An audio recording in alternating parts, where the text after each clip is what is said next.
What's up, everyone? Welcome back to the Combat Chain, episode 46. I'm your host, Adam Philipchuk, joined as always by Sean Hill, and we have another great show lined up for you this week. For starters, in the process of still adjusting to the what I'm now calling post-pat-pocalypse, I've organized myself and written way better show notes this week, so I'm hoping this is going to be a much more organized, fluid production. If anybody did listen to the Flake episode last week, we really... I think we had a great conversation. Flake is a wonderful dude, and I love picking his brain. But I definitely took advantage of the fact that we were three buddies who kind of knew each other, and we could just be conversational. I digress. We are going to lean into a strong start this week, and in order to do so, we are joined today by a very special guest who, in my opinion, is a highly underrated contender in the Fab Pro circuit. He is a member slash we can say co-founder of Team Ascent, based out of Colorado, which means they have the high altitude training advantage when they come to the lower land. Welcome to the show, Easton Douglas. How's it going? It's going really well. Thank you so much for having me on. I'm really excited. Yeah, no, it's like I said, you've been tearing it up lately. What we're gonna get into some of the things like the two that stand out in my mind are, of course, your day one tear at Lille, and then you top 8 US Nats this year. That's huge. That is a big ass tournament. But before we dive into that, I also wanna, Sean, how are you doing, man? Yeah, so Easton and I'm actually really happy to have Easton on. We were shooting the proverbial shit before, and you know, Fab has become so big that you kind of you don't really get a chance to talk to everybody, and then sometimes you miss opportunities to talk to players that we have. Like I think there's like a natural, you know, flow that we had just shooting the scoop earlier, and I think that it's cool to celebrate also players like Easton who are putting in the reps, man, putting in the work, and showing. And, you know, obviously going 7-0 at Lille, that's a tournament that I played in. It was a brutal field. And, you know, doing it nonetheless with Lexi, which, like, really, dude? Like, what, Lexi? That's crazy. Are you throwing some shade? I mean, she was like the dark horse of that format. No shade thrown. I think it was a genius call. I mean, like, I'm a simp. I'm a Prism player. So I walked into that and I got, like, we can talk about that later, it wasn't good for me. It wasn't a good choice. Like, I probably would have done better had I been like on one of the decks like Lexi. But there's still like that whole thing of like when you do really well in a big tournament, playing a character that is less played, right? Yeah, for sure. You know, like walking into that tournament, everybody was just like, oh, it's going to be Oldham, Briar, Fi. Like that was a little bit of Icelander. Like she hadn't been figured out yet. So it was really, that was the meat of that tournament, was just Guardians and Ninjas. And so going in with Lexi is a great call in that field. So I think you called, you know, I know that in the end, you know, it didn't play out, I think, the way that you wanted it, which we never, none of us, like, it's first or bust, right? So anyways, so I'm excited to have you on. I want to get into this stuff some more, and I'm going to pass it back to Adam before I just keep running away with the episode. Can I say one thing real quick? Yes, absolutely. I was watching your Flake episode last week, and I saw I think you had In Flake We Trust as yes. And so I was like kind of excited to see what you were gonna put for me on, right? And so I look and it's just reps. I'm like, are you trying to tell me something? Like I need to work harder, what's going on here? You know? Oh man, all right, I'll get back to it. Do you want me to change it? Total joke, yeah. Yeah, but do you want to shout out to someone? No. You want me to put like your grandmother's name on this or something? Like I've got you, man. Absolutely. I've got you. Oh, okay. All right. Okay. My grandmother is a wonderful woman, but don't put her name on there. Okay. Cool. So we've got I think, yeah, to what Sean's point, like some really cool stuff to dive in this episode. But before we get there, I do want to, on the topic of having a better organized show, we're working in a little bit of a new segment at this point. And unfortunately, this week there's not. I think at this point we can all agree, like the big news we're waiting on is for the bulk of spoilers to happen. We kind of know when the next few events are. I'm going to acknowledge LSS is.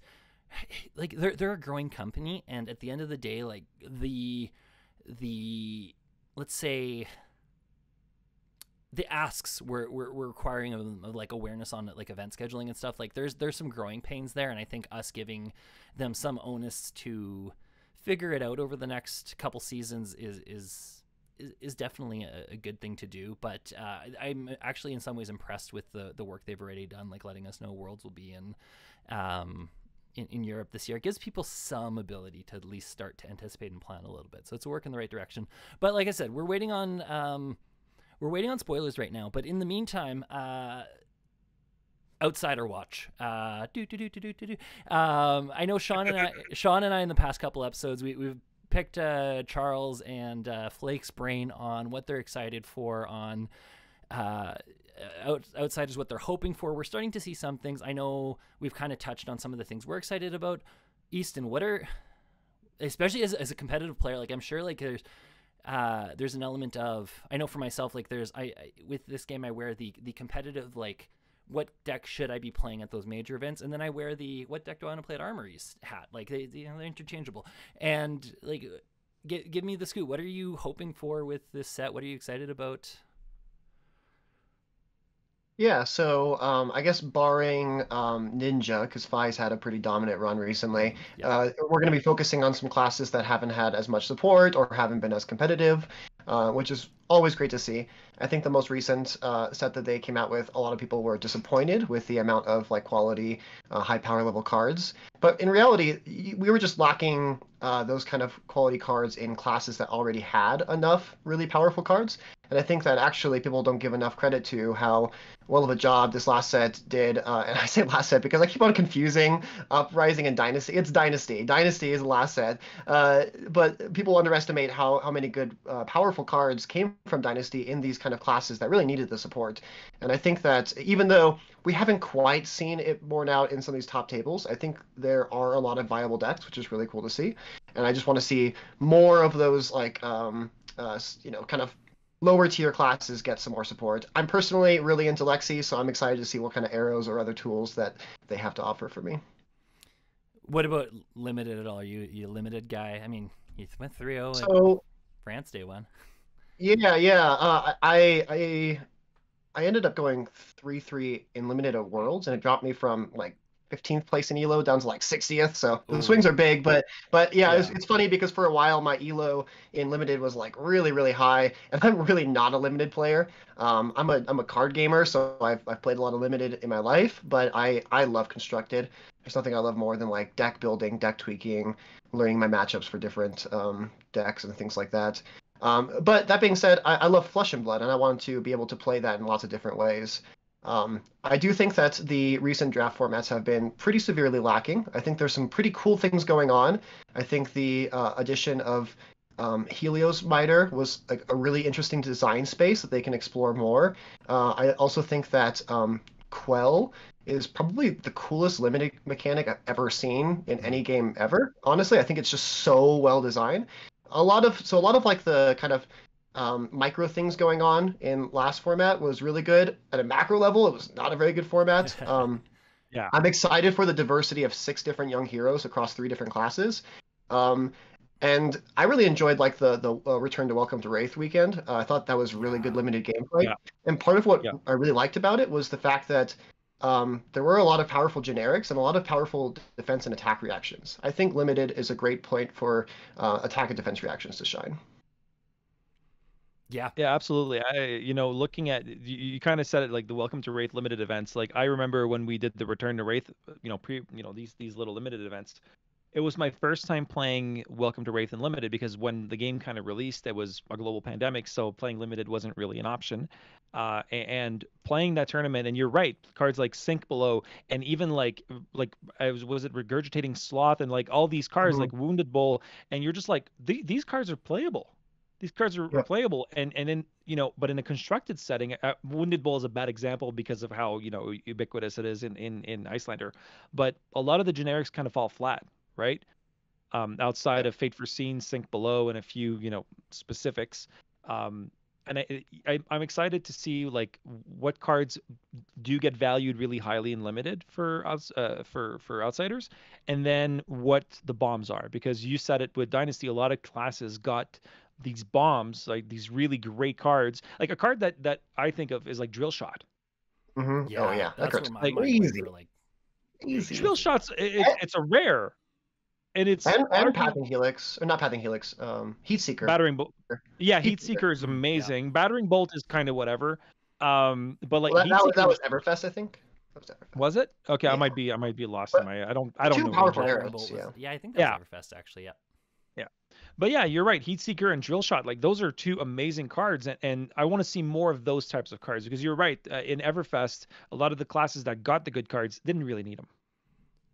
It was so imbalanced. It was literally just like all the Yeah. Guardian cards, all the Illusionist cards were just OP. You had Revel and Runeblood and Swarming Gloomveil Forming Gloomveil.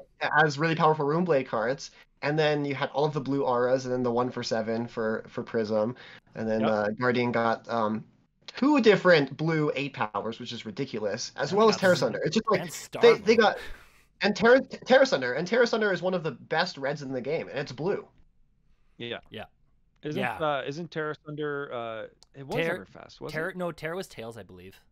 That's what I'm thinking. Terra was Tails. Oh, I just think recently you're, they all that forgot whole that. block- It doesn't like, matter. I It doesn't think- matter. Yeah. I think Yeah. you can look The at point is, like, it was so Go much. ahead. Pulverize. Pulverize, yeah. Yeah. There you go. That's what you meant.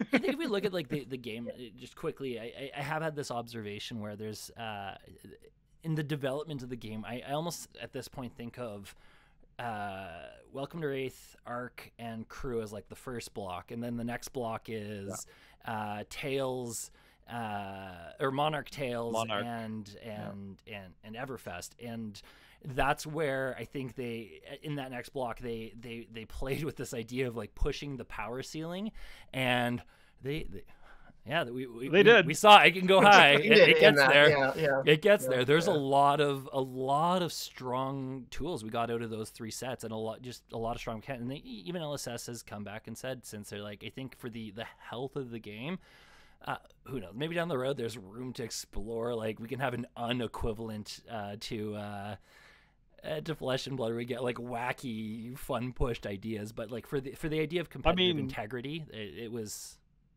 high. And then go ahead. Hot Sean. Hot take. Tales of Aria was an unset. No. I mean, you're I, not. I love Tales of Aria. That's when I started playing the game. It has my favorite heroes. I think that like there's unlike Uprising, where you have like this, we have this one draconic hero, another draconic hero, and this ice hero. Period. That's it. We're calling it quits there. I'm like, what am I supposed to do with this draft format? I think Tales has such like a beautiful like symmetry to it and how they did it. There were definitely some very pushed cards. But man, I can't say too much bad about that set. I love that set so much. Oh, and I love it too. And I sorry, man. I think like what I mean by it's an unset is if you look at the power level of some of the cards in that set, it's just crazy. Like Awakening was in Tails, instantly banned. Wasn't Duskblade also Tails? Duskblade instantly was Tails, banned. Yep. Yeah. That one was funny because that that was a meme. We made a mistake. I remember. Yeah, we made a mistake. There was the playmat. There was so many things. That one was funny. So like Tails when it came out, it's like, oh, this is clearly like the power level was so out of whack. And then we're like, oh, this is not going to happen again, right? And then Everfest came out, and I know that for a lot of players, that was kind of like, Yeah. You know, like really, come on, like give us something. And then like I remember when Uprising came out, everybody was kind of like, okay, they're like the power level is going down a little bit, like they're stabilizing stuff, and then no, And then, it wasn't because well, yeah, in a way you're right, but then in a way also Dynasty comes, and we got a couple good cards for a couple classes in Dynasty, but like you could clearly see the general power level still going.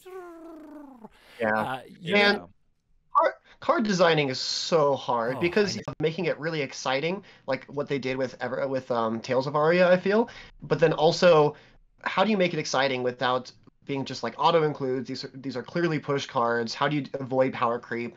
yeah, And especially in this game where like, a lot of an early observation I found with this game in the first few weeks I started playing, I was like, oh, every deck is basically the same. They're just like kind of in disguise, Like yeah, I'm playing this kind of chess like math based game, and I call this Oldhim, but then you are doing the same kind of thing and you call it Briar, and they feel very different. And I think LSS has done a like amazing job as like finding that thing that makes a class specific and fun and unique, and like be able to express math through those kind of game mechanics, and then you can sort of find the class that appeals to you and kind of lean into it. I think they've done an amazing job at that. And so I think, to my earlier point, I don't think they need to push too hard. I think they need to just keep on designing cool like ways to express math in each class. And as long as they keep on nailing the flavor of each class, and they're staying on a roughly same power level, I think they're going to succeed. absolutely. And I think to your point, so many people buy into this game because this idea that thematically everything is so appropriate. I remember noticing that with when I started playing Welcome to Wraith, even in because I got access to Welcome to Wraith before anything else. So kitchen table wise, that's what I was playing, Dorinthia versus Katsu, and just noticing these little details about like ninja, like this idea of going wide and these little pokes and stuff, whereas like the idea of a warrior, even the driving tempo with the sword and just like something a warrior-esque kind of feeling. Guardian and Brute were also really appropriate. So yeah, to your point, like that thematic piece I think is going to be a huge part about what's going to make this game succeed. You mentioned something else I want to talk about quickly. You talked about how Tales was an amazing limited set, and I agree actually. Like, though Tales Underrated. yeah, Tales impact on I remember like when Tales first started like floating around and people started to learn how to play Tales as a limited set, there was a lot of complaints about it, but I think in hindsight it was people not understanding just how to maybe meta game the set. And I think there's been an element to that with maybe even Uprising, though I do think Uprising is a little bit more of a polarizing I'm going to say a moderate, more of a polarizing experience. I'm not going to go to say so high polarizing. I don't want to be like hot take level, but yeah, I'll acknowledge it. But where I'm going with this is I remember even back with Monarch when we first got Chain and people caught on to the big chain play. This is before Seeds got banned, and you could set up the end game of multiple seeds into big ass rift mines, and it was oppressive. And when I remember in the BNR, I can never keep track of which one it is, the memo that indicated that seeds would no longer be playable and constructed, the discussion in the article was that the reason seeds got so pushed was because it needed to be as such in limited. They were trying so hard to make this really fun limited set that they overdid it, and its impact on CC was way too pushed for what was the comparative power level at the time amongst other available things. And then yes, the next two releases, Tales and Everfest, just drastically mess with that power level. But the point being that the balance between designing a set that not only can impact and have a good impact on the constructed play, but also a good impact on the limited play to further your point of card designing is not an easy balance. That minutia is not easy as well. So like, yeah, kudos to everything LSS is doing at the end of the day. I think the fact that they've been so accountable up into this point has been like, yeah, we know we're tweaking things, we're dialing it in, and maybe outsiders won't be on the nose, like maybe it won't be exactly where it needs to be, but the fact that I trust them to just keep trying and dialing it in. Yeah, I think I made a joke once on this podcast. If you had like a little dial and one end is Yu-Gi-Oh and the other end is chess, LSS is tweaking that dial, and like Welcome to Wraith probably actually starts at a really good 5, and then as we dip into as I described the block format, as we dip into the Monarch, Tails, Everfest block, we're like, okay, we're getting up to an 8 to a 9, and they're like, no, we need to dial that back. So now at Dynasty, by the time we reach Dynasty, we're down like a 3, and so we need to hopefully Outsiders gets us back to the 5. Well, and I think that, to your point, I do think that where this game shines and what made me initially fall in love with it was that it is sort of that perfect balance between chess and card games. Those are the two games that they're so easy to kind of reference, because there's so much overlap. And I think if you can find that perfect in between, like you're suggesting, then they're really succeeding. Absolutely, and so this has been actually some cool insight on where to hope and just what to pay attention to with the next few sets we get, and I'm excited to see what they got to deliver on a good limited format for sure, because we have these supplemental sets, like we have these supplemental sets to infuse cards into CC, and so let's use them, but let's make sure that if it's a limited format, then it's really, really good. Okay. If there's not a single playable card, but it's a good limited format, that's a success for me. Okay, I agree, and like I think like the one thing that I really liked about Uprising, though honestly it wasn't the great limited set, the idea of token playables. You mentioned the Miter, the other one being the Phoenix Flame.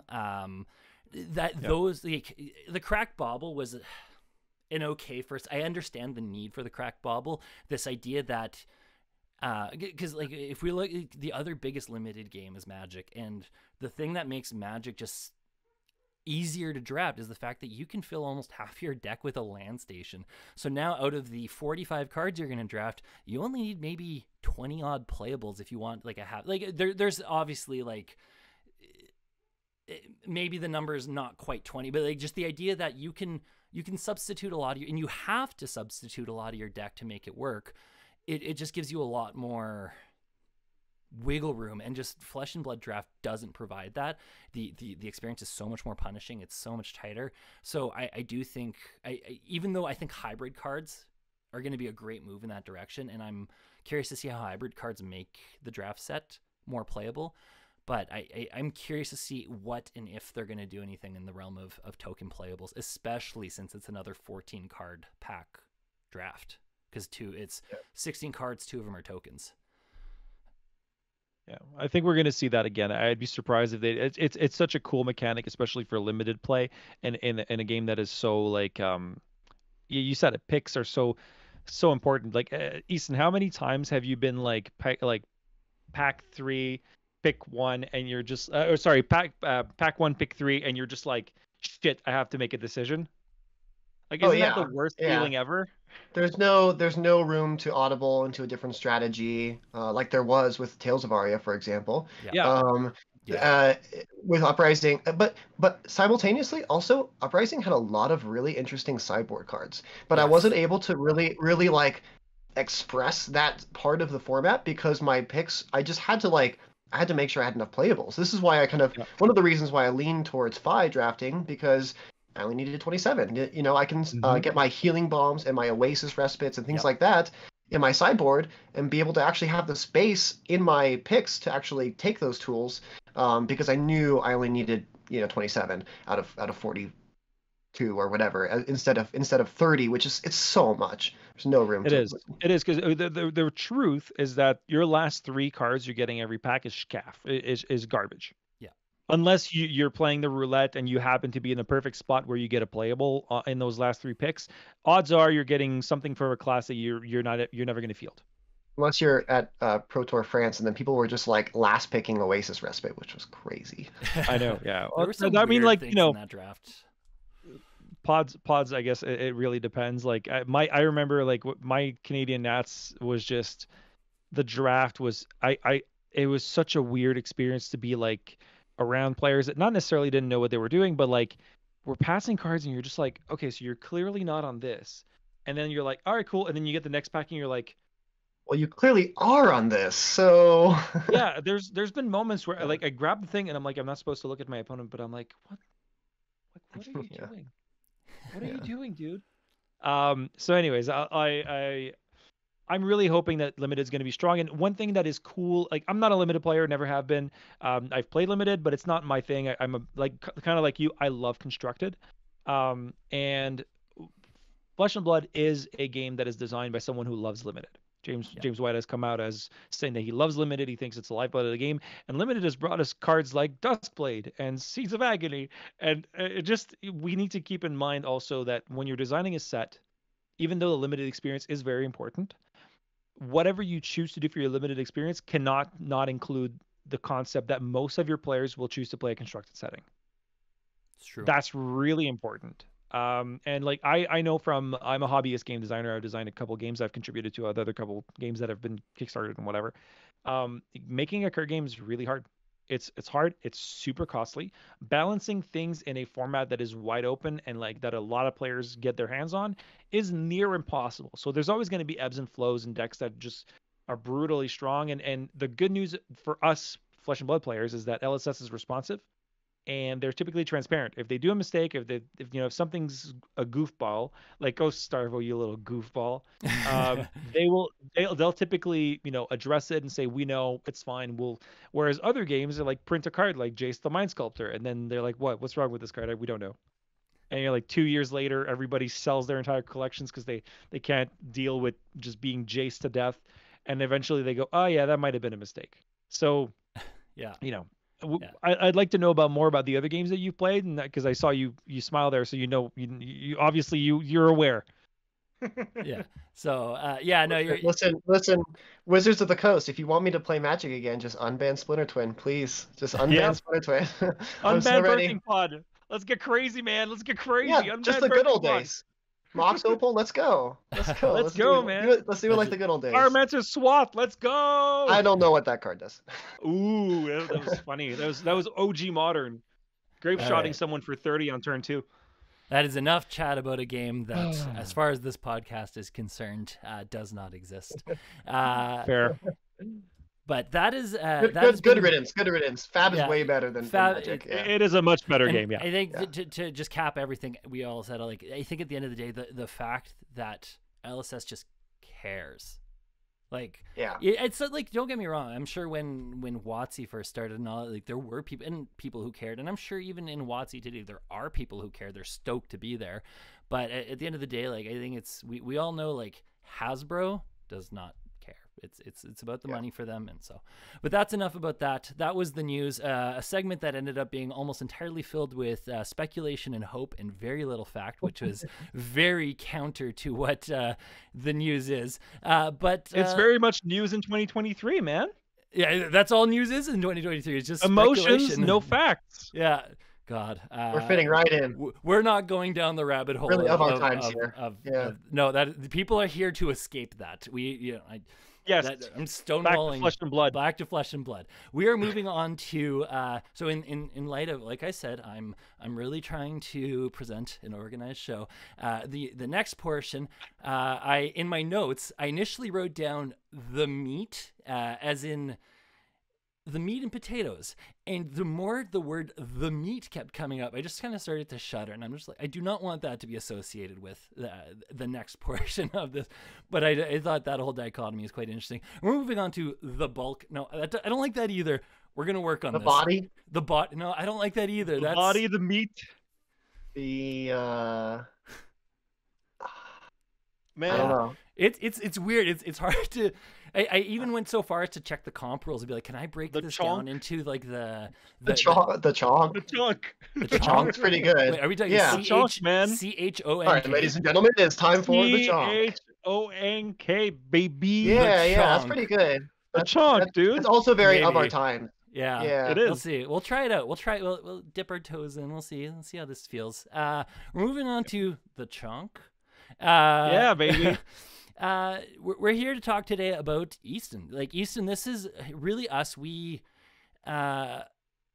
we recognize that you are an incredible player, and in a lot of ways, I genuinely actually don't think you have the platform you deserve at this point. So we're here to talk about you, pick your brain. We've already done a little bit of that. I know a big part of anybody's journey to being at your level of just competitive clout, like you've definitely earned it. Like I said, there's a journey and a path that gets there. And to start off, we're curious, what are the big like things that what brings you to the point where you are today? Like, who, as we used to say back pre-Patpocalypse, who are you and how the hell did you get here? Yeah, so first of all, I made a Twitter post that you guys responded to, and that's how we kind of got Yeah, on this absolutely. podcast Yeah. today. Yeah, I didn't want it to like come across as sort of I think I like deserve No, more and notoriety, and right? I want to Because preface that's not what we're saying either. It's yeah. more one of those like I think there are a few people in our scene still who just haven't had, for one reason or the other, either haven't had the chance to just really stand out yet, or the planets haven't aligned correctly for them. And this is when you brought up the Twitter post. When I saw that, I didn't take that as I wanted like our listeners to be aware, like there's Yeah. no sentiment of that. This is purely like no, dude, you've got the chops, and we wanna chat with you about it. Ultimately, I think that like results speak for themselves, and Yeah, I hope to have a exactly. good year. There's not a lot of competitive events, so I'll have to really shine at the few that we do have. Yeah. But I'll do my best to have a good year, and hopefully kind of gain more steam in that way. And the whole community has been super welcoming. Even some of the more well-known players I've developed good relationships with. So it's more so probably from my perspective, the fact that I never really kind of dove all into this whole social media thing. Like Absolutely. because I'm turning 30 this year, and so like in my teens was when a lot of that stuff was starting to really kind of ramp up. And I mean it's been kind of a ramp up over the last 20 years or so. But I just never really fell into it. It never felt uh, authentic enough for my experience. It never led to a really positive, like emotional headspace for me. And so I didn't. I basically I have my kind of friend group and I do my hobbies, but I'm not very like vocal in like the kind of greater internet scene. And so Fab was like the first game and the first kind of just community that I was a part of where I kind of changed my tune a little bit in that I kind of want to. And so a lot of that post is like, hey, this is kind of it's not really it's foreign for me. It's not natural for me to kind of interact with the community in this kind of setting. But I want to, and I want to get to know all these awesome people because one thing that's really cool about Fab is that it's brought a lot of people from different walks of life Yeah. and a lot less of just like magic converts, which is what I am, admittedly. But like I was expecting a lot more of that, and what I've gotten is quite the opposite. Just like, I mean, the way people get into this game, there's some of those like random stories. Like how is this the first card game that you started? There's so many players who this is the Yeah. first card game that they were playing. And so anyway, back to the kind of point, which is that I want to sort of put myself out there. I don't feel I deserve any kind of notoriety or whatever. I've had a couple good performances. I think that some strong players think highly of me as a player, and that's great. I hope to continue to kind of prove those people right and whatnot. But yeah, I just want to kind of have more conversations about Fab. I want to grow.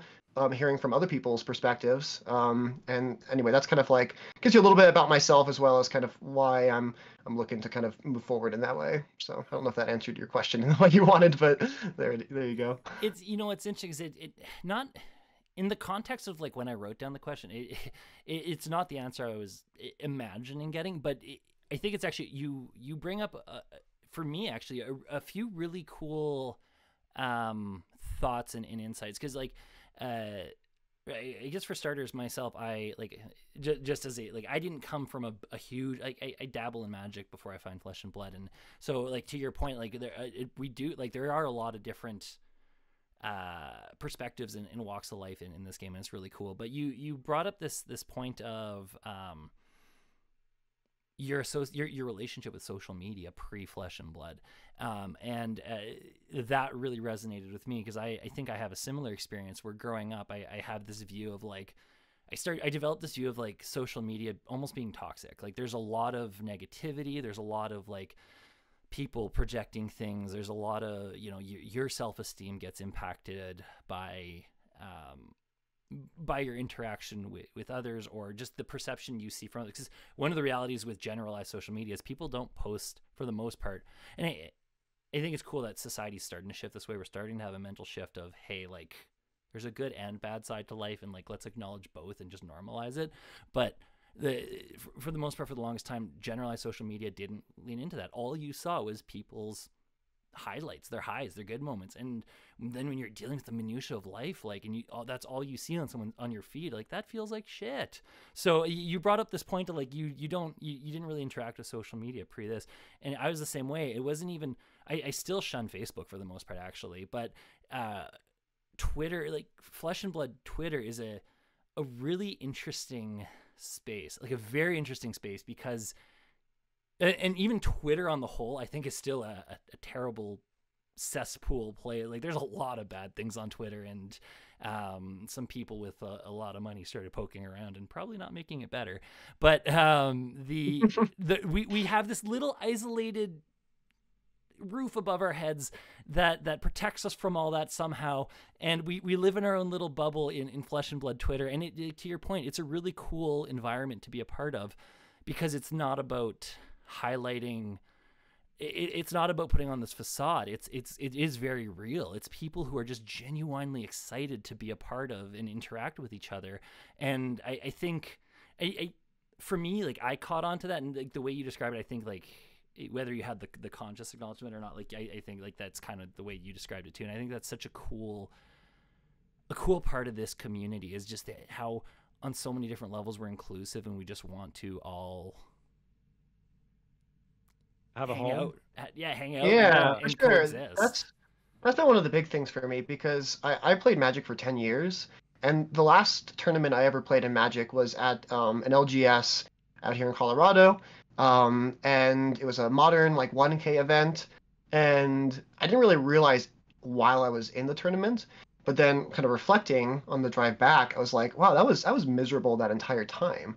Yep. And a lot of it came down to, I think in Magic, it's all kind of nebulous and hard to talk about. And by the way, I have a lot of friends in Magic, a lot of awesome people in Magic, Oh, absolutely. a lot of incredible people. But I would just say, as a whole, there's kind of this sense of when you're sitting down across from somebody, like they are your opponent and you are here to defeat them, and that's kind of like that's paramount in that interaction, right? You might be friendly, but that's secondarily, and in Flesh and Blood, that was kind of like honestly some growing pains for me, because I definitely was very like, there's me and my friends, and then everyone else is the other, and they're the enemy, and we got to defeat them, And coming into Flesh and Blood, it was so inclusive. If you'll allow me, I'm just going to share like a quick story, Yeah, let's get which into is it. at Tales of Aria pre-release. I had been playing the game for just a couple weeks, and I went to an LGS that I had never been to before. I knew one person from like another event, and everyone else I didn't. And I sat down and we started cracking open our packs, and I just like opened a pack and I was like, oh, hey, look, it's a Fabled. It's a Corsham, I opened Corsham at the pre-release, which nowadays is worth like nothing, but it was really cool, right? I mean, no one knew that it was terrible yet. Yeah. And so I was like opened it up and I was like, I showed this one That person would I have been knew. cool as well, right? Yeah. Yeah. It was really nice looking. I was like, hey, that's pretty cool. And this guy was like, he like looked around the whole room. He was like, hey everybody, this guy opened up a Corsham, and everyone literally started like clapping and celebrating for me. It was overwhelming. Weird. It was really weird. So I was like, why the hell do you guys give an F about like what I just did? Just like, you're supposed to be like jealous of the fact that I got this, not like happy for me, right? That was just like one of my early experiences where I was like, okay, this game's a little bit different. It's not what I'm used to. I'm used to kind of being closed off and me versus them, but this game's a little different. And that was just one of many events that kind of led me to kind of change how I mentally was engaging this game. less about trying to just like crush all my enemies and more about trying to make a lot of friends and grow a lot and help others grow. And I can truly say that I think I've grown a lot in that way. But like honestly, like I had a lot of like negative, I don't know, tendencies coming from the Magic scene, and so I have to thank Fab for kind of like working those out of me, you know. So I definitely want to expand on that a little bit because I'm in the same spot as you. Like if you watch the episode with Flake, we talked about the Cypher card games. I also played Magic for quite some time. We were, to Adam's dismay, we were talking about modern and how good it used to be. And so yeah, that conversation was right over my head. Yeah.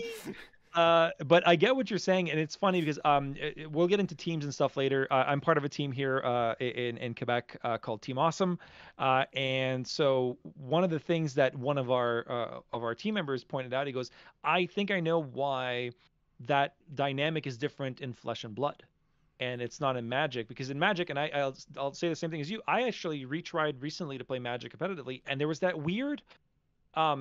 Lack of engagement between players, and when you're sitting in front of someone, and this goes beyond that game and goes into a lot of other games, but there's this kind of weird, I have to figure you out, you have to figure me out, I don't want you to know, and stuff. In Flesh and Blood, the first thing that you do when you sit in front of an opponent, outside of saying hi, is you reveal your hero. And revealing your hero, what it does is it kind of opens this door of, you're going to know a lot of information off the bat.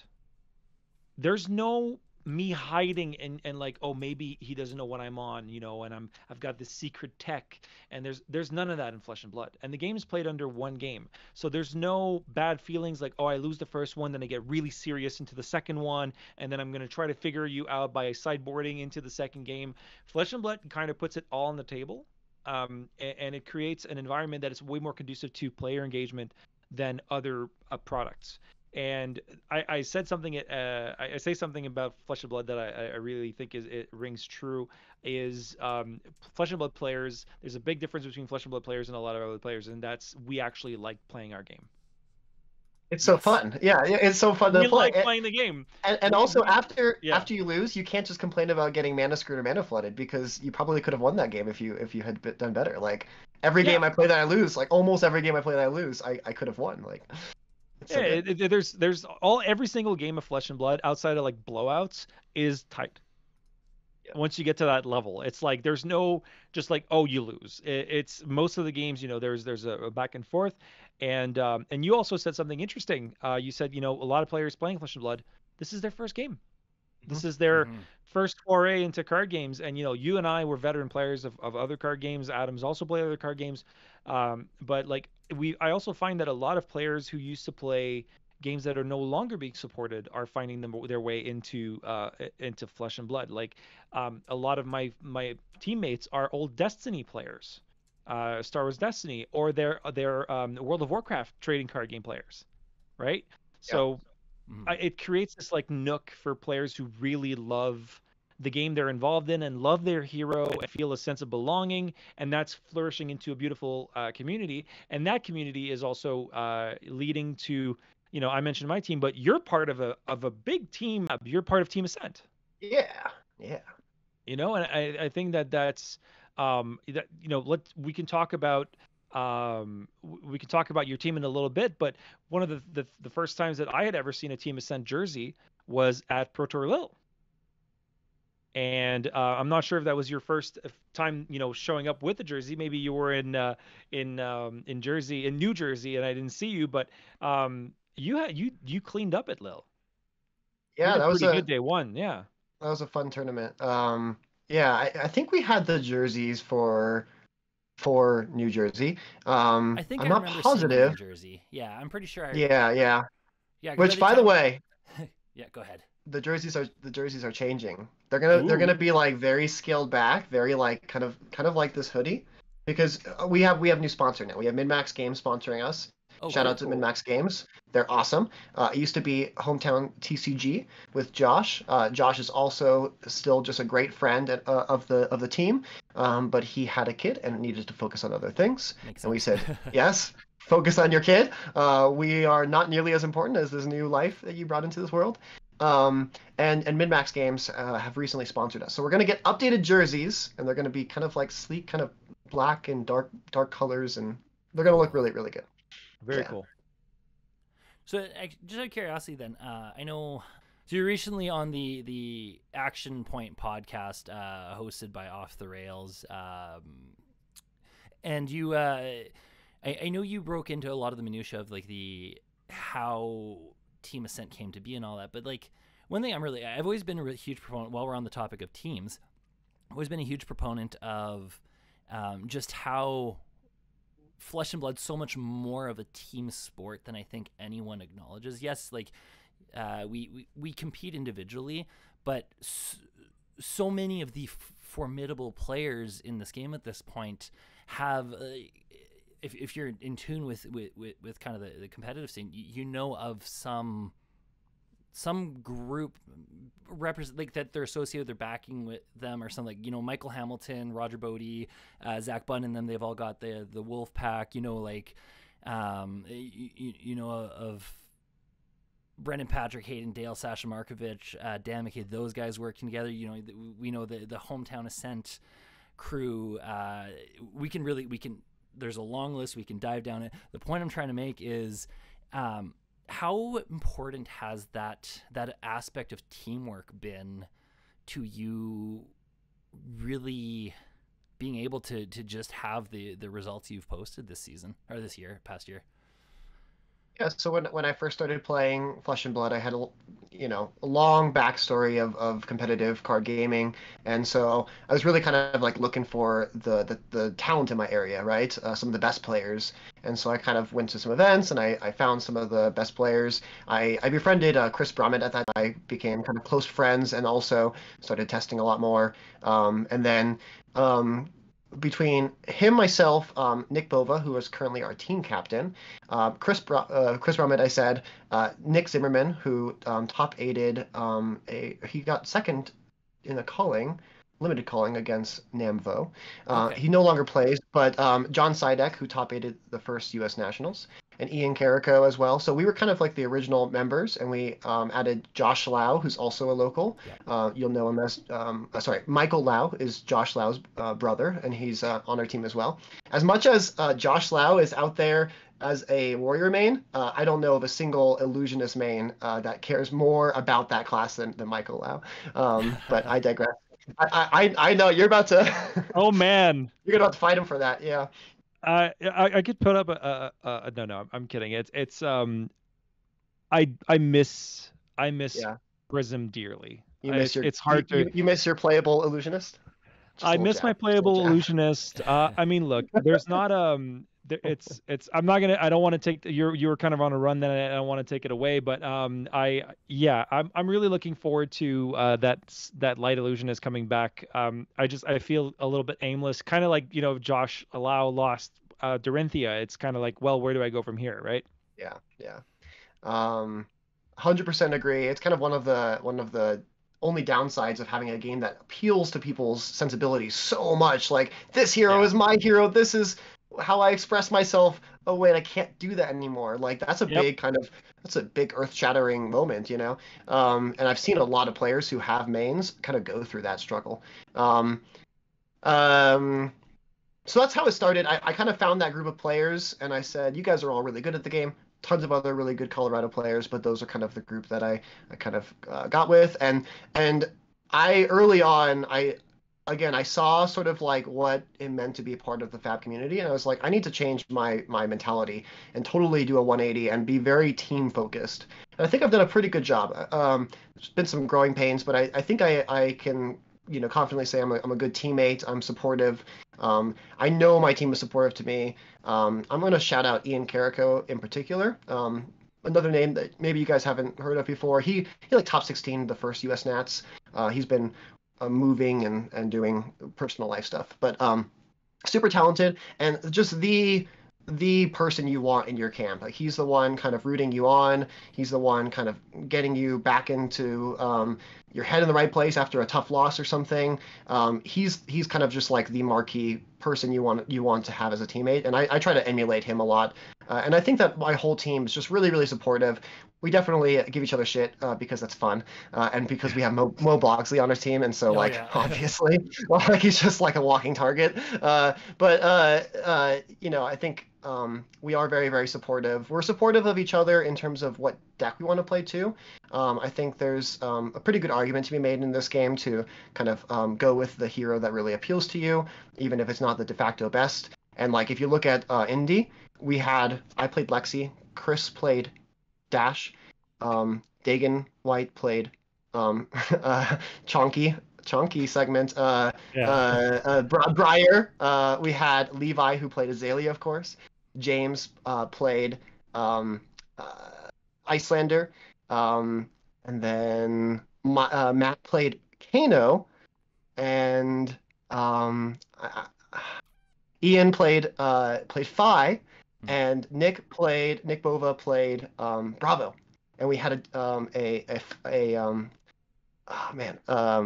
Katsu as well. So we had Wow. I can't remember who it was between Sam Dando and Dan Grossclose who played that. But anyway, we had like about almost 8 or 9 different players playing 8 or 9 different heroes. That's quite the spread. Yeah, not a single overlap, Wow. between any of our players, which wasn't planned at all. But it just kind of speaks to, I think a lot of these competitive teams, they end up on the same hero, and I get it. But one nice thing about having a team that's so robust in its player base here, we have 16 players, 14 who are really active right now, is that everyone does specialize, and we always have good people to test for each of the different archetypes, and we just kind of support each other, and we don't basically kind of say you have to play the best deck or whatnot. We just try to like help each other figure out their best game plan into the various matchups, and that's been working out pretty well for us. Yeah, that's that makes a lot of sense. It's also super cool and convenient that you had the convenience of just everybody convenient. I said convenient like 3 times there. Everybody being on some different. Very convenient. Being on something different that just allowed you to also get a good, diverse perspective of what the meta looks like. Because I think when we had Hamilton on, this is last year.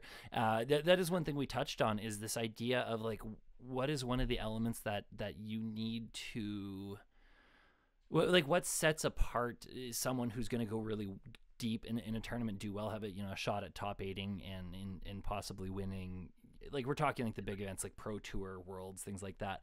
And one of the things is just Hamilton stressed on this idea of just maybe you're not going to recognize every single deck that could show up, but if you have this general understanding to start with of what the different factors are and how they can impact your game plan and like how to interact with their game plan, which like in the scenario you just described, you do get that from just everybody having such a different approach, and then you all work together to just understand your internal game plan, but also just understand how all the different game plans align, and then that just sets you up to be ready for so many different matchups. Because Sean even talked about like the idea of like how at the start of a match you present a hero, you don't know what flavor of hero that is. Like you have to hedge, you have to like you have to have a knowledge of what all the different things can be going on with that hero. And so that is a really cool part, and just I think brings back to the idea like how much of a team aspect this game really does emphasize for those who really want to step up and take that next level to just competing at major events. Because I think this notion of just being able to absorb all the information, figure it all out on your own is just, unless you're Michael Hamilton. It's well, one of the things, and sorry to interject, but one of the things, Easton, that you mentioned, that I think kind of rings true in this sense too. It's if you look at any card game objectively, and Flesh and Blood is no exception, is you're essentially playing the same math game. What will differentiate your experience is the flavor. But goddamn, you have to understand what the flavors are if you want to be able to like play this freaking game. If you walk in like you've probably experienced this as a Lexi player. I sure as shit have experienced this as a Prism player. You show your opponent, and your opponent grabs the card and reads it. Yeah. Right? And then you go, oh, I've got this in the bag because I'm playing on such a different flavor profile than anything you're presenting. It's the same thing with Lexi. Like I lost to the Ice Shock Charmers build, like the multiple blue Shock Charmers build, because Yeah. I didn't even know it existed. It was like a weird thing. It was like the first time I played against it. And it absolutely wiped the floor with my face. Like the guy chilling ice veined me for like my entire hand plus then some. And so I think that's interesting. And having a crew that will specialize in different things and will be aware, you're able to kind of all reconvene and go, hey, this is what I'm bringing in. Everybody, what do I need to be worried about? And then you have the Guardian player. It's like, hey, you need to be worried about that. And the Ranger player, hey, worry about this. And then you guys can all kind of tweak in this like kind of weird, forum that you all have within your team, which I think is brilliant. Yeah, know thy enemy for sure. You want to be able to understand. I felt like I remember the first winter, so this would have been winter of 2021, when I was just starting with the game, right? Tales had been out for a couple months or so, and everyone was kind of taking a break. I was like, I have some catching up to do because I need to understand what all of these different classes do, And so that was kind of like my learning the cards winter, and this winter I got to actually kind of take a break from the game. But the point is like, just like get a stock deck list and play a few games on Talishar with a hero you don't know. It's going to be way more valuable than jamming the 100th game of Lexi. I'm telling this to myself because I have a hard time playing anything other than Lexi. Once you start playing Lexi, it's just so fun. But it's really good. I think one other thing with that is that people who have a passion for one of these more fringe decks or tier 2 decks, whatever you want to call them, but also have a passion for being competitive. I think that one thing I am interested in doing, and I think our team is good at doing, is encouraging that rather than like discouraging it, because oftentimes they're kind of sheepishly like, hey, can I get a game against like the meta heroes? I know you don't want to test against me because like who cares about whatever, insert fringe deck here. But like you will face them, so get some games in there, and then just try to test against everything. Sure, as you get closer to a major event, maybe prioritize your testing against the decks you really know you're going to see a lot of. But there's a lot of value to. You would say it, but I had to. I have a friend who is one of the most passionate Levia players in the world, so I wouldn't dare speak negatively about that very powerful brute hero that oftentimes kills herself. Yes, well put. Live by Levia, die by Levia. Yeah, exactly. But I like the idea of like passion and being like passion driven. But you're right. Oftentimes being like, I have to play something that's not what I like to play just because I want to get a better understanding of the game. And like to anybody who's listening to this and say, hey, what is Flesh and Blood? Or, it'd be a weird starting point. But like, let's say, you're trying to see how do I get better? My first advice to anybody getting into the game is play Dorinthia to understand how reactions work. Yeah. Play Bravo or Guardian or Ninja to understand how defense reactions work, because for a long time Katsu was really defense heavy, reaction heavy. If you want to understand how to just say I don't care how the game works and try something different, play Kano. And then all of these different, like that's what I started when I started playing. I played a little bit of everything, and then I kind of got how everybody plays on different levels, and then I also understood the basics of the game through all these different heroes. Like Azalea, in my books, like Ranger and Azalea and all that, like it's a toolbox class. If you want to understand how to manipulate cards, try that. That's a really great way for you to manipulate cards and understand how, different field interactions and how to put stuff in different places. Card manipulation is great for Ranger. So I see what you're saying when you're talking about, expand your horizons. Don't just play. Make your new horizons. Don't just play the. I see what I did there. Nice headpiece drop there. That was good. There you go. Yeah. But yeah, don't just play what you're comfortable with, because odds are eventually you'll play in something you're not comfortable with, and if you don't know what to expect, you will get blown out. Yeah, have fun exploring the game too. Don't dig yourself so into a hole that you can't really appreciate all of like the awesome design space that the other classes allow. Absolutely. Or do whatever you want. It's your time. Yeah. Do whatever you want. But if you want to be really competitive, you can still play your kind of favorite class, but also kind of take some time to learn. It takes hard work to be really good at this game. Yeah, and I think you highlighted a good point there that the differentiation between like wanting to play competitively and wanting to kitchen table play is something to identify. Like, what are you looking to? If you want to just kitchen table have fun, absolutely, like jam whatever card you want in your deck and just have fun with it, YOLO. But like, if to your point, Easton, like in that world of like identifying, okay, I want to level up. That is definitely one of the places to look at, is just understanding the meta, understanding all the different pieces. Now, to get us a little more on track again, we did touch on your prowess with Lexi, and that is, I think, really relevant for this next part we're going to talk about. I first heard the name Easton Douglas while we were in Lille, like I said, when you went 7-0 on day one of the Pro Tour, managing to both best the draft pod that day and sweep your constructed rounds with a very punishing Lexi deck that not a lot of people had seen or expected. In fact, I even had the pleasure of playing into said Lexi deck. I don't know if it was card for card the same, or if it was just like the shell. It was, yeah.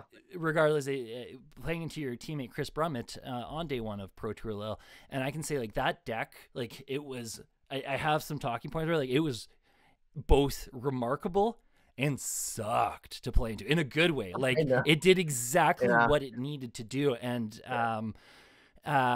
like from my perspective, like playing into it, the only reason I was able to just barely sneak out the win against Chris, and the reason being was though I didn't know to prepare for that specific deck, I was on Viz that tournament, and I just had this general notion of like, ice is still around, and I need to respect it to some extent. And like when Nathan Fort and I were kind of tinkering with things for that list, and everybody who helped me prepare for that event, I just recognized that like there was a little bit of wiggle room to play like just slightly more blues, and there was card include decision like running Spellblade Strike instead of Spellblade Assault. That was really what allowed me to play through those punishing turns that Lexi deck presented, because if I hadn't come with like any respect for ice, there's no way in hell I would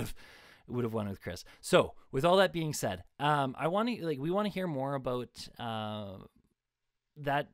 we'll start off with that experience. Like what set you up to having just that dominant run you had day one of Lille, and just overall tell us about, lay it on. Yeah, what do you got about that? Sure. I'll jump in here. It's hard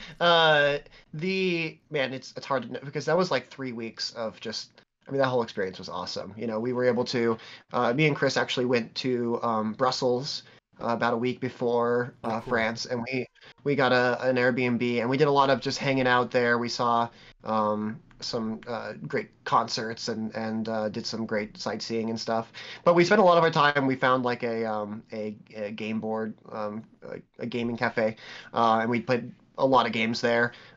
We were pretty much locked in on Lexi as of like prior to heading out on that trip. At least I was. He was still kind of waffling. I really liked how Lexi was poised to attack the meta, in particular what I expected the winner's meta game to be. I did expect it to be a pretty aggro dominant meta, and we did see Briar winning with 3 Briars in top 8. There was a little bit more presence of Prism and Oldhim than we were maybe hoping for or expected. And that's what ultimately kind of led to my demise in day 2. Was not even the draft, because we started out with a 2-1 in draft. So we were at 1.91 at the PT, and only needed a 2-2 record. And at that point, it's crazy. I'm kind of jumping around a little bit, but I mean, just kind of looking in at day 2, there were a lot of Oldhims at like an X and 2 record. And so 7-0, I was just like, man, if I can 2-1 this draft pod, I'm just gonna be in this slew of aggro decks, and I'm just like so poised to top 8. And I did. I actually 2-1 my draft pod, and I was in that kind of pool of aggro decks, but there's still like a couple Oldhams and Prisms as outliers, and I found them. And ultimately I went Prism, Oldham, and I lost all four. Going from 9-1 to 0-4 was a tough one. Um, but I can point I can point to the exact moment in time in day two that kind of things went off the rails, and I kind of lost it, which was my first round of constructed, and I was playing against a very high rolly Prism with like Erudition and copy Erudition and pummeling Erudition and stuff. And I had just an incredible start, and I had a crazy like Rain Razor's 3 of a kind turn, and I was, or no, it wasn't 3 of a kind because I ended that turn with a lightning press in hand and an endless arrow on the combat chain attacking, and he full blocked it with like equipment or something. And I had the choice at that point. I was ahead by a lot of life. I had the choice of basically lightning press my endless arrow, get it back, arsenal that card, or and get 3 damage in, or let my endless arrow get blocked out, arsenal this card, and I basically lost 3 points of damage, and I lost my endless arrow. But what I gain is very important. It's a lightning press which can be combined with an arrow to pop something, right? And I think I kind of just like was so far ahead, and I was so kind of math focused, like, well, if I do this, I can get 3 damage now and still get the endless arrow. And I literally had the thought, I was like, something absolutely terrible needs to happen for me to lose this game if I make this play. But something terrible had to happen regardless, and the only thing that was actually terrible that could happen was something where they go like Erudition, copy a bunch of Eruditions, and like pummel a bunch of Eruditions. And you know what stops that is a lightning press. And so I needed to go full circle and say, like, sure, this is maybe better math, but like, how do I lose this game? Just like asking yourselves that question when you're ahead. I didn't ask myself that question. How do I lose this game? I didn't sincerely ask myself that question, because if I did, I would have come to the conclusion that screw this endless arrow, I arsenal his lightning press. My opponent proceeds to have one of the most bonkers, like 3 or 4 eruditions with like a pummel, and like it was just absolutely crazy. Like I remember he had like 2 pitch floating after no cards in hand, and he got the first on hit. It was dominate, and he drew 2 cards, and he was like copy erudition, pummel with the other card. It was like the most high rolly terrible thing, but that's not what matters. What matters is I could have won that game if I made the right play. And so I think it's good to like take those learning experiences. I'll backtrack a little bit to answer like the good part of my weekend, which was that I 3-0'd my draft pod day 1. I played Tyler Horspool for the 3-0 in that. I had a crazy game where I had one of each color Oasis, and I didn't draw them until like towards the end of my deck, and so I kind of rattled them off back to back, and he basically, that was enough to snuff his final points of damage he was going to push through. So I got that 3-0, elated because I'm not very good at limited. And then my matchups were really good. I played against a Briar, a Viserai, a Phi, and then my last one was actually against Josh Lau on Bolton. And shout out to Casey Dugan for giving me the insights on that one to know how to dispatch that one with my card pool the night before. We were like making sideboard plans. I was like, what if I play against a Bolton? It doesn't matter. And Casey was like, no, this is how you beat him. And then I did that, and then it happened. So anyway, that was my weekend. So happy with all of it. After I went 0-4, I went out and got really drunk with the homies. But the whole experience was just amazing. And you, I mean, that would be an incredible experience. You make a comment about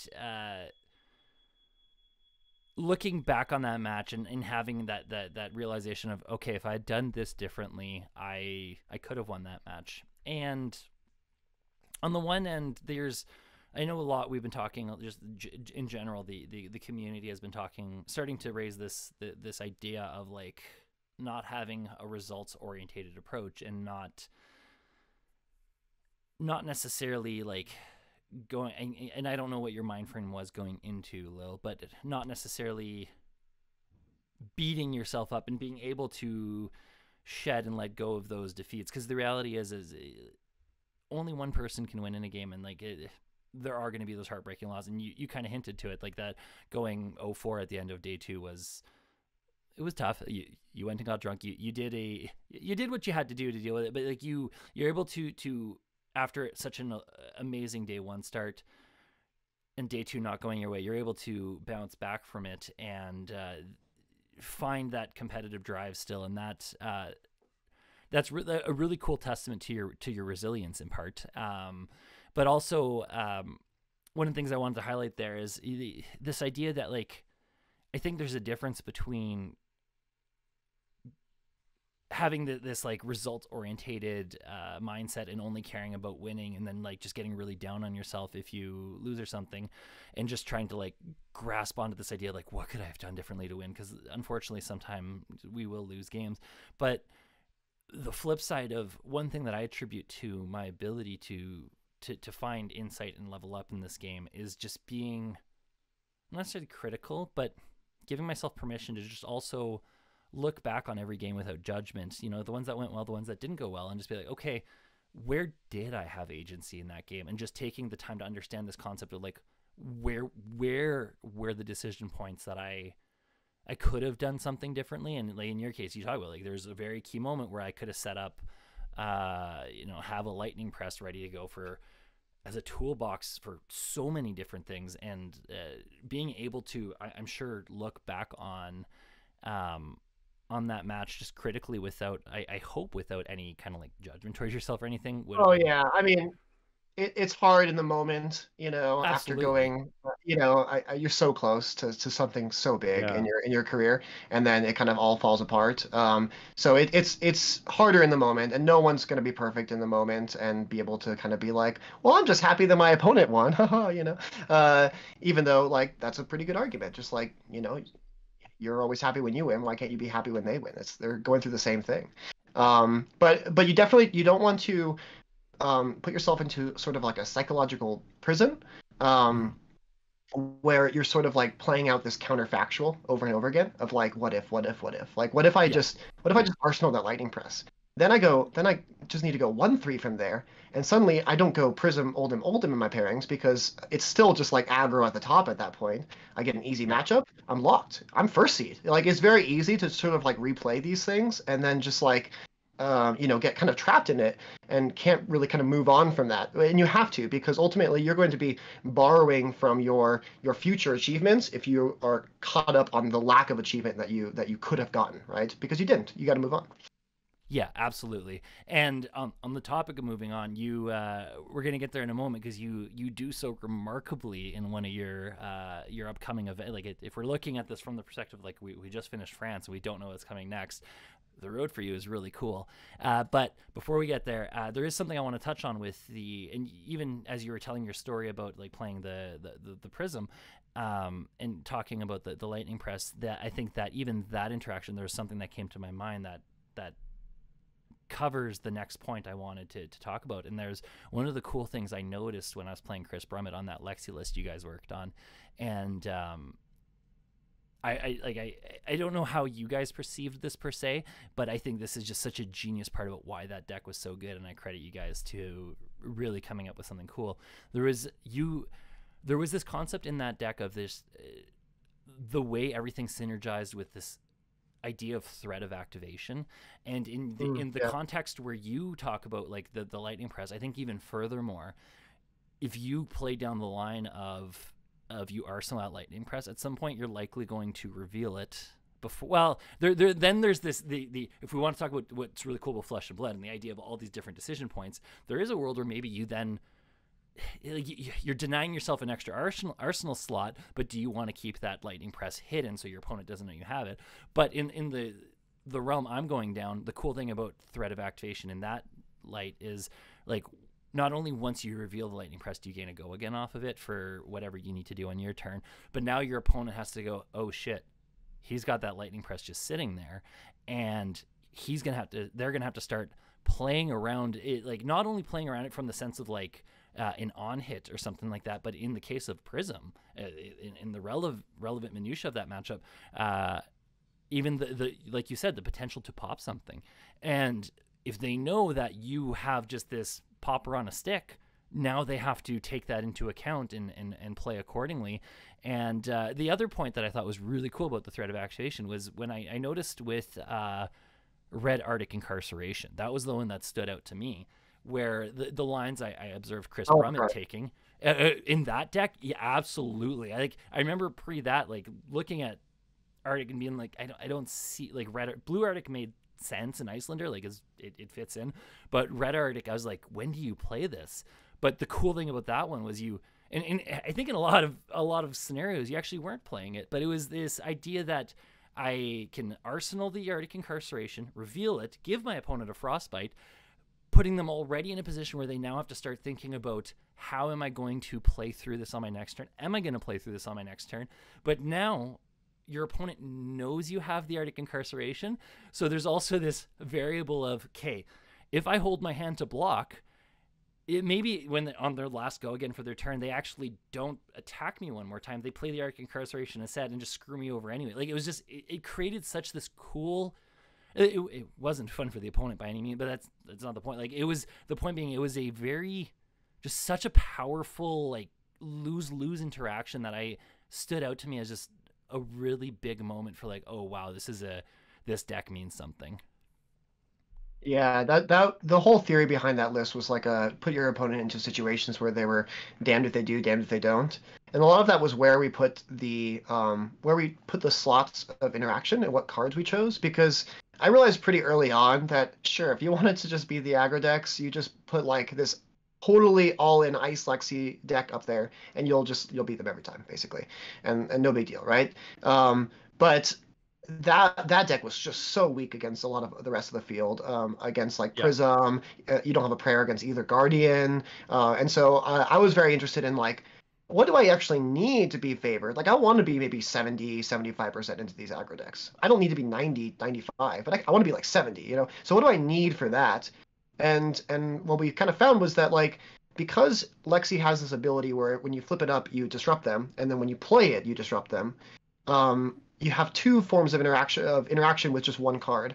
And the reason we chose Lexi for that tournament is because everyone was like building their aggro decks to be like, I'm going to make the most busted perfect pitch 5-card hand. And so a single Frostbite really disrupted that. Yeah. And if you add just a little bit more to that, it's even more. So what we did is we had Rainbow Winter Spites. We had 9 copies of Winter Spites.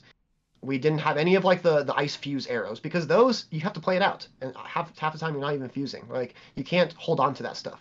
But you have 9 Winter's Bites, and then you had 3 Arctic Incarcerations, and you had a handful of like Ice Quakes. And all of those cards say flip it up, interact, and then maybe this turn interact even more, but maybe save this for next turn. And so we found the number of ice cards that let us be able to basically, once we start interacting, we never stop. And so they never get a perfect turn. And oftentimes it's terrible play experience. I mean, like, really bad. Like, being in this icy prison and like having to like try to just find an opening and mostly just blocking. It's really, really not very good gameplay. But it was very effective for that tournament. And I think that there was a lot of innovation with that list. And I'm pretty proud of that. Very cool. I think one thing that's really funny to me is that's kind of what Charles Dunn said about his Oldham list. He's like, it's the game, man. Like, you know, I don't care. This is part of it. So sorry if it sucks for you, but this is what I'm gonna do. At the Pro Tour level, you better expect that. Well, absolutely. Yeah. Maybe I shouldn't have tortured maybe all of my local Armory players as much as I did with that Lexi deck. Oh, dude. Hey, I was showing up with PT. like 9 Incarceration and Winter's Bite at locals. Come on, man. Listen, Have you no shame? I was testing for the PT. I respect my local players to give me good games to test for the PT. You know, to that point, I'll be honest. That's fair. I'm very much a proponent of playing decks at locals that are fun for all parties inclusive. At the end of the day, the deck I'm having the most fun playing right now is Bullander, and yeah, like, it's brutal. There is, dude, playing against Bullander is like peak fab. I think so too. Yeah. It's because there's so many decision points. Like, you're right. Yeah. Like, you don't necessarily get to, like, people who I just want to play my cards and do I win? Yeah, you don't get that experience with Icelander, but that's why I like playing Bullander, is because I feel like I'm playing a chess match. Every decision matters. Like, and it's even though every decision matters across every matchup, the decisions are different for each matchup, and that's part of what's interesting about it too. Like if we look, like, probably the most potent card in that deck at this point is CLF, and in my opinion, like it. But the reality is like, I don't necessarily want to slam a CLF in every matchup because Oh, but and it's so fun it to play helps. against too. It is like if you appreciate the puzzle of trying to like how do I get out from under this channel lake? Because ultimately they had to invest basically two cards, two resources, and a whole card to be able to get that started. That's a big investment. They might have taken big damage for that. They might have done that instead of attacking. And so they're sacrificing something. So how do you take their sacrifice and capitalize on that and get out from that channel lake into a position where you are sort of like being able to punish them for that own channel lake? That's like a very valuable line of play that a lot of decks can kind of try to do against Icelander that they struggle with because mentally it's very like frustrating, But if you can get over that frustrating, it's actually an incredible puzzle to solve every time. I agree, but I also appreciate that it's not for everyone. Like some people, I know, yeah, I know, and that's totally fair too. Like there's no wrong way to play a card game at the end of the day. And I do want to say shout out to my locals. They've been very good sports about it. You gosh darn ice players taking the fun out of the game. Yeah, I know. I'm the bad guy, guys. It's me. It's great. Ice is necessary though. It keeps the game accountable. Like just like Wizard is necessary. Like even if they're not always fun to play into. Like the reality is if you remove decks that keep decks in check, the game changes drastically, and I think it probably opens up more toxic play patterns. Yeah, exactly. I think everything's fun to play into. Except for maybe like an aggro mirror. Not super fun to me, but everything else is really fun and fab. I think the game is so flavorful and so interesting that it lends itself to very interesting games. Like I've never played a game of Flesh and Blood outside of just getting like brutally rolled by a Briar once. I've never played a game of Flesh and Blood where I was like, well, this was bullshit. Yeah, and that's even the polarizing matchups are so not polarizing compared to other games and like their auto loss. There was this idea. Yeah, I mean, there was this idea at some point. Like I sat down and I was playing Kano against this guy playing Prism, and I'm just like, I sat down and the guy's like, reveal the hero. I'm like, well, this is gonna go your way. Like, and I knew there was no like, oh, I should have gotten that. It's like, no, this is like a 90-10. Like, what the hell am I supposed to do? It makes the 10% that you win so sweet. Oh, I know. If it wasn't a 90-10, you wouldn't feel so good for the 10, you live for that. Speaking. All right, so moving on to our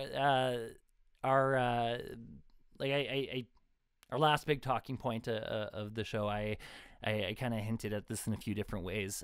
You're on the topic of getting those big wins and all that different stuff. Your road takes you to though unfortunately you don't manage to get all the way. This is where we see the birth of Bullander, and that's what ends up taking down US Nats at the end of the day. You have a US Nats this past year. You have a remarkable run. It was Oldham, I believe you were playing, right? Yes, Oldham, which is my main. Okay, at this point, and you has been you took them pretty much all the way to the end in the hardest nationals by far in the world. We're talking like exponentially. So like I think most people are aware, but like the average nationals we're looking at somewhere between at most 100 and some, but most of them I think are below 100, and US Nats is like 500-600, something like that, maybe 400 or 500. I don't know. It's a large number. So top 8ing that event was no small feat. What was that experience like for you? It was incredible. It was kind of surreal also. I had so many kind of close calls with large Magic events, but I just kind of never broke through. And so that was a big deal, just kind of getting that top 8. Shout out to Dan Rakowski, who was my winning in, and we were actually featured. And that game was really, really good. Although you can tell the sort of like, or I can tell that like the pressure of kind of the weight of that match and knowing it was a winning in, it really kind of like it got me, and I was just playing so cerebrally, very slow paced, more slow than I normally do. And we actually like that match goes all the way basically to time, and he ends up taking the final hammer swing that gives me the win there. The reason he does is because we kind of talk through it and we figure out that I am going to sort of deterministically win that game with enough time. but there actually wasn't like time on the clock, and so on my final turn I swing for 4, and he said he asked the judges, he was like, hey, I can't get penalized for like choosing not to block when I have the cards to do so, and they said no, and he said no blocks, and so that was kind of on a razor's edge too, where I felt like I kind of earned my slot based off my play over the game. Uh, um, but also kind of like there was so much pressure on me that like I was playing a little bit slower than I normally do, and barely got over the edge. But it was kind of good guy Dan for kind of Yeah, taking that final swing. That's a Yeah. baller move. Really cool thing. Yeah. So I think very highly of that guy, and also Michael Hamilton. I put both of those two people in kind of a similar category where, man, they're just always dialed in. Like there's no kind of like ego or emotions or things taking over. Like they're just playing good fab, and I respect those players a lot. I do because he took that final hammer swing. I kind of have this desire to kind of like just slam dunk my next top 8. Like, first seed, like not even close. Like I ended up being like in the 4th place because I won that round. I could have still won the next one, but still, it's just like I think I still have that desire to like I'm always gonna have that kind of feeling to prove myself. But I guess one other cool story with that event that I haven't told is that a couple days before one of my last test sessions on Talishar, I got randomly paired into Brody Spurlock, and we didn't know who each other were at that point, and we played this really tight game of Oldham versus Briar, and it was awesome. And at the end of it, we were kind of chatting throughout it, and at the end of it, he was just like, "Hey, you're really good. Who are you?" I was like, "Hey, you're really good. Who are you?" And we kind of shared each other's names, whatever. That was it. And then like a week later, we're like, he sends me a message on Discord. He's like, "Hey, dude, congrats on top 8. I did as well." It's like, "Oh, what? That's you?" And then like, so that was kind of my first time meeting Brody, and that was his breakout tournament as well. Wow.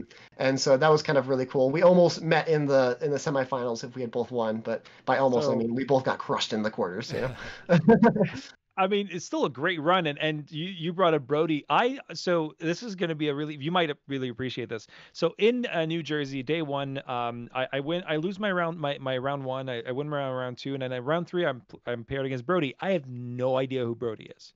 Yeah. Never met him, no clue. I'm sitting and like I had to check my ego because I'm like, I'm fucking got this. I said, and I don't know who he is, and I'm like, okay, he's this younger guy. He's in the Pro Tour, very cool. And we played this brutally close game. He ended up winning, and he impressed the crap out of me. I rarely had played against players that like at his age were this proficient at any card game ever. Yeah. Like he like, and still today, I think if people are like, who's the next big player? I'm like, I was nowhere near close. Like I'm nowhere near as good at card games as Brody is at his point. Like I'm a good player, but there's like, you've got it and he's got it. There's like that natural aptitude to just understand lines, and like you don't even have to really think about it too much. And yeah, I underestimated Brody Spurlock and got my fucking ass kicked. Sorry for the language.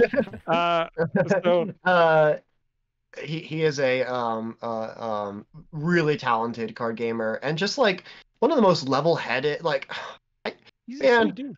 Why couldn't I be like that level-headed and just like clear-minded and respectful and just like, I don't know. He's like the ideal what you'd want to be at 17. He's what nobody is at that age. Really beyond his years. Yeah. He is, but I also have it like, 'cause you were playing Magic. Say again? Oh, because I was playing Magic. He started with the right game. Yeah. He started with the right game. Magic ruined me. Yeah. It ruined all of us. No, okay, sorry. Cut that out of it. It's just being silly. The digs are fun.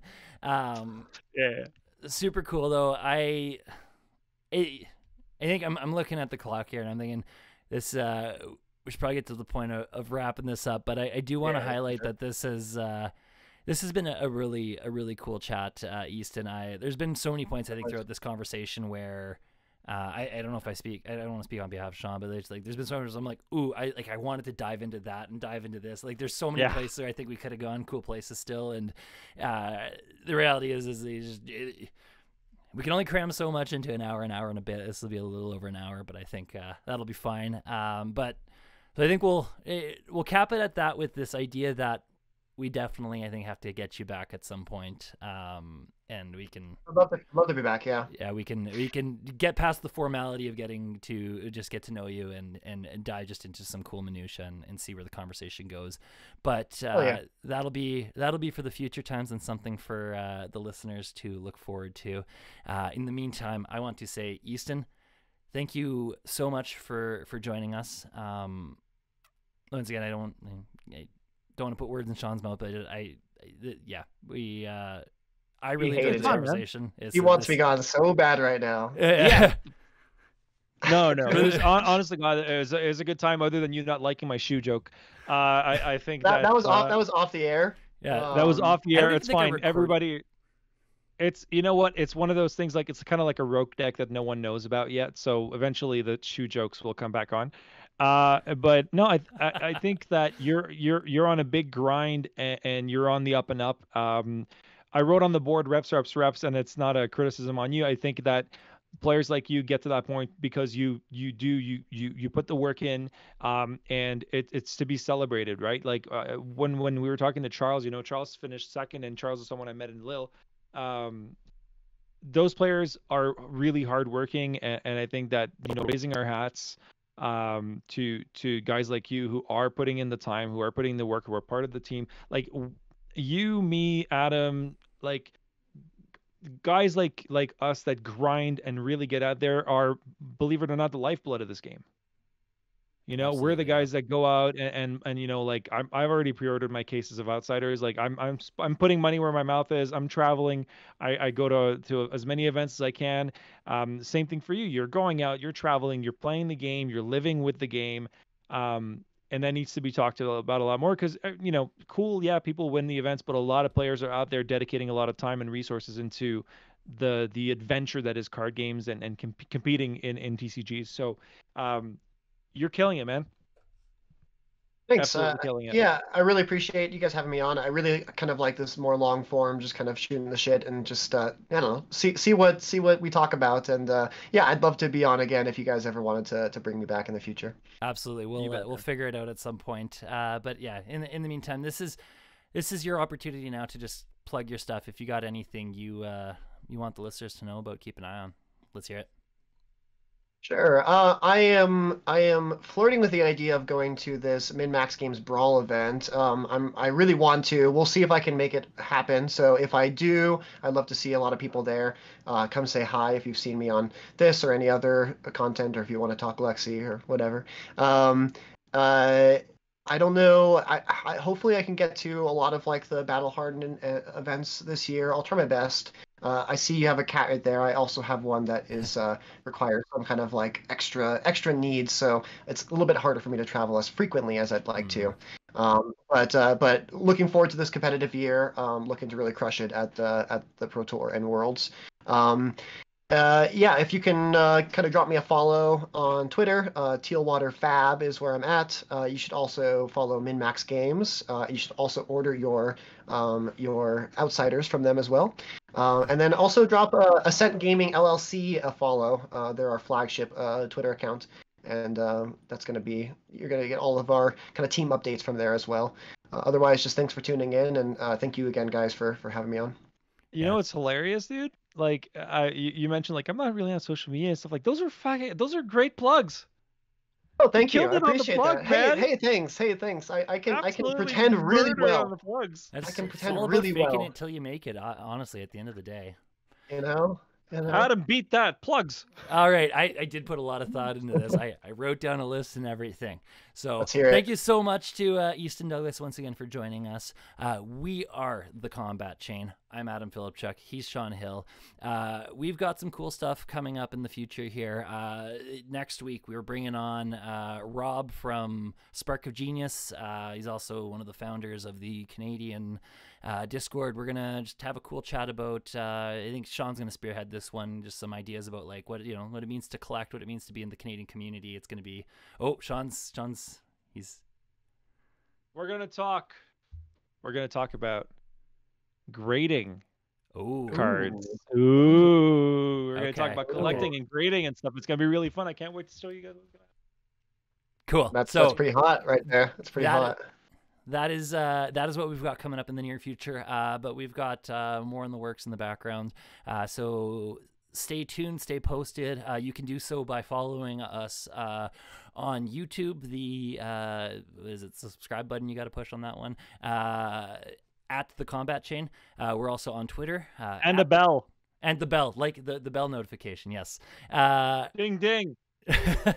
On Twitter, we are at the Combat Chain. I am at FomToolery TCG, and Sean is at Sean Hill CG. And I will also quickly, once again, acknowledge there is a Patreon in existence. It is currently offline because we're trying to just titrate and figure out exactly what and how we're going to utilize that, but I want to just plant the seed. It exists. We're trying to figure it out. We will. I guess maybe I could have highlighted that in upcoming. It's got its own bullet point on my list. So yeah, that's kind of, we are the Combat Chain. That's what we've got going on. I think I did a decent job at those plugs. You did good. I wasn't paying attention because I dropped my tunic as I was putting it back in. Okay, I was wondering. Yeah. Sometimes I sometimes you kind of just like put on the audio and ignore the video. I think people should Yeah. like ignore the audio and just like look at your video throughout this. You give some great kind of like reactions and some facial Me? expression. I was like, I honestly don't know what he was plugging either, because you were just like on the screen, like doing some crazy. Okay, so crazy I'll stuff. show you guys. We've got a second or two. So okay, Yeah. so I have this thing here. Like it's a glass shelf, right? Okay. It's a glass shelf, and all the cards are kind of there, and they're on these little stupid blue stands. And unfortunately for me, the blue stands are not very like stable. So as I went to put back the tunic, it toppled, and then everything fell. And it's like gold foils, graded gold foils, and like marble gold foils, and it's just they're all falling. And I'm like, no, my retirement. You get this idea, Easton, you plant the seed of I could do this montage reel of just Sean's like facial reactions, the faces of Sean or Oh, something. man. They're really good. They're really good. Yeah. Honest to God, it's not just that. Like as you're talking and stuff, like I'll find myself like thinking of like funny things, and I don't. 90% of them don't make it out, because if they did, it would just be me talking for 4.5 hours, right? And there's just no one has time for that. But so like as you're talking, like you'll be talking to Adam in my head, I'll be like, Yeah. No, Like, I definitely, I'm left wanting to know what's going on inside your mind as I'm just kind of glancing Oh, over, boy. like, what's happening? Like, I'm talking right now, and I think he's responding to me, but it's like he's off on like his own tangent in his mind about like I don't even know. Like, I have like, so I take these notes as I go on, and I'm not going to show them to you now, but like I take these stupid notes as I go on, and I'll be like, oh, I have this idea, and then like I never get to like put it in. Yeah. So yeah, no, there's a lot of things that go on in my head, and sorry if anybody's watching us and you see like I make Great. like these Great. eyes and this. Sometimes it's just because I'm a special little boy. That's But all. It's endearing, genuinely. I guess. I mean, Adam, you killed it on those plugs. Easton, you fucking blew my mind on those plugs. Like I'm someone who can't stop talking, and like that's kind of what I do. And I like you just shredded it. It's cool that you're getting into this. I hope that you can get out there and talk to a bunch of people, and don't be afraid to engage. What I found with the game, and especially with Adam, like this is my third episode with you, Adam, so far. Yes, this is third episode. Yep. Yeah, third episode with you, and like we worked on the team cup and stuff together, and honestly, man, I didn't really think I'd be doing this, and I'm glad that I am, because I'm getting to meet really cool people like yourself, and I get to just shout in a microphone and make stupid faces. So thank you for joining us. Yeah. Thanks for hosting. I think on that note, I'm gonna, for next week on the show notes, there's gonna be a little section just called closing thoughts, and Right after the chonky session. Yeah, section. exactly. After the chonk, yeah. Chonk, and then exactly. Yeah, exactly. All right, so that brings us to the end of episode 46 of the Combat Chain. Now we do have one last order of business, one last house rule. Easton, you said you listened to our last episode. If you listened all the way, you would have heard at the end that we've got a very special way we like to wrap up the show.